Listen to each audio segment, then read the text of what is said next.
dessiné derrière les barbelés, dessiné pour dénoncer et garder sa dignité humaine.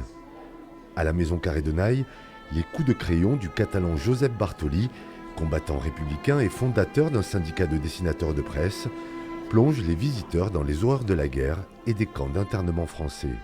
Il est plutôt dans la caricature quand il est pendant la guerre d'Espagne. Mais quand il arrive de l'autre côté et qu'il est interné, il continue à dessiner. Il y a un intérêt documentaire, il y a un intérêt artistique parce que c'est des dessins de grande qualité, c'est fabuleux. Bartoli arrive en France en 1939, comme un demi-million de réfugiés espagnols fuyant la victoire des franquistes. Allier l'art de dessiner et la souffrance humaine.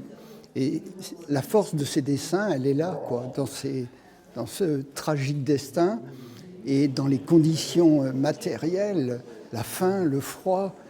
1000 personnes sont mortes à Gurs, des conséquences sanitaires de la faim.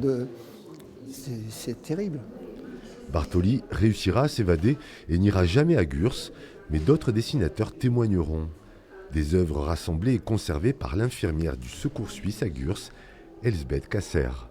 C'est des dessins de souffrance, c'est des cris, malgré les moins 5 degrés dans les baraques. Ces gens-là continuent à dessiner,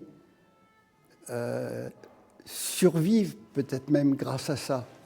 Et en même temps, c'est aussi de l'espoir, parce que ça montre que l'art peut transcender justement ces conditions inhumaines.